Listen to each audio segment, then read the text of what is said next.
नमस्कार। हा व्हिडिओ खूप इम्पॉर्टंट आहे, खूप महत्त्वाचा आहे। त्यासाठी तुम्ही शेवटपर्यंत हा व्हिडिओ बघा आणि नवीन जर असेल माझ्या चॅनलला सबस्क्राइब नक्की करा।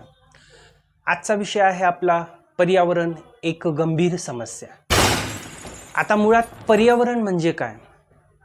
पर्यावरण का गरजेचं आहे किंवा पर्यावरणाची गरज का भासते?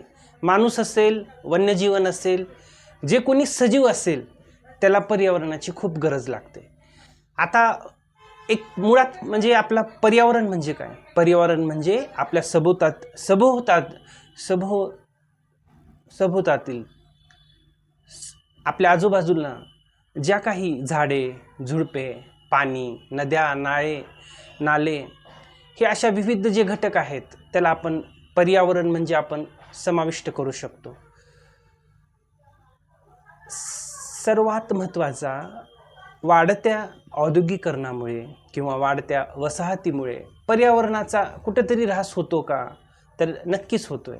कारण पर्यावरण हे हळूहळू नष्ट होत आहे। कारण माणूस हे जरी प्रगती करत असेल, खूप मोठ्या प्रमाणामध्ये प्रगती करत असेल, तर कुठेतरी त्याचा खूप मोठा तोटा किंवा मोबदला ह्या पर्यावरणाला भोगावं लागतोय।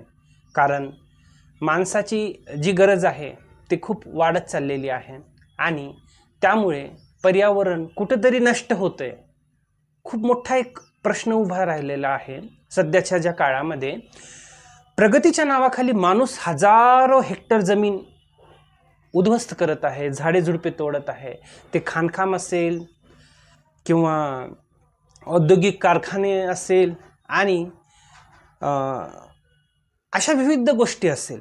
आणि त्याचप्रमाणे माणूस हा नदी आणि नाले ह्याकडे सुद्धा खूप मोठ्या प्रमाणात प्रदूषण होत आहे। आता मुळात प्रदूषण कसं होतंय? नदी नाल्यामुळे। आपण जे राहतोय, आपलं जे मलमूत्र आणि सांडपाणी आहे ते नद्यामध्ये नाल्यामध्ये सोडलं जातं, तो नदीमध्ये मिळतोय आणि नदीतलं पाणी हे प्रदूषित होतंय आणि त्यामुळे नदीतलं पाणी प्रदूषित झाल्यामुळे तिथले जे वन्यजीवन आहेत, म्हणजे ते जे पाण्यामध्ये राहतात, मासे असेल, उदाहरणार्थ मासे असेल किंवा अनेक वेगळे घटक असतील, ते कुठेतरी मरण पावत आहेत।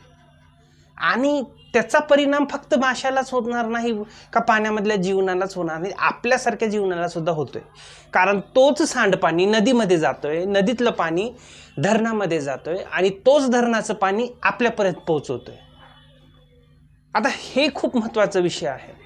कारण हवा तर प्रदूषण होतच आहे, गाड्यामुळं, कारखान्यामुळं आणि आपल्या सांडपाण्यामुळे नदी प्रदूषण होत आहे। आता आपल्याच मुळे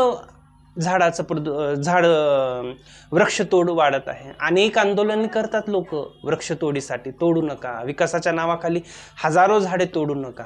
पण कसं असतं ना, माणूस हा विकास खूप महत्त्वाचा आहे ह्या मुद्द्यावर जास्त भर देतोय आणि जे निसर्ग आहे, निसर्गानं आपल्याला खूप दिलेलं आहे। निसर्गाची देणगी म्हणजे आपल्यासाठी खूप महत्त्वाची आहे। फक्त फल फूल ह्याच्या पलीकडे जाऊन तो खूप मोठा एक महत्त्वाचा घटक देतो, तो म्हणजे ऑक्सिजन। आज अगर जर झाडे नसतील तर तुम्ही आणि मी जगू शकत नाही। आपल्याला एक फुकटची देणगी म्हणून ऑक्सिजन वृक्ष देतात। वृक्षाची सावली आपल्याला मिळते, वृक्षाचं फळ आपल्याला मिळतं, अनेक गोष्टी आपल्याला पर्यावरणातून फुकट देतात। पण आपण त्याच पर्यावरणाला आपला घटक किंवा आपला खूप महत्त्वाचा एक जवळीक आहे ह्याच्याकडे आपण बघत नाही, आपण दुर्लक्षित करतोय। त्यामुळे आपण सर्वांनी मिळून पर्यावरणासाठी काय केलं पाहिजे हे आपण ठरवलं पाहिजे। कारण पर्यावरण असेल तर तुम्ही आम्ही असाल, पर्यावरण जर नसेल तर ह्या पृथ्वीवर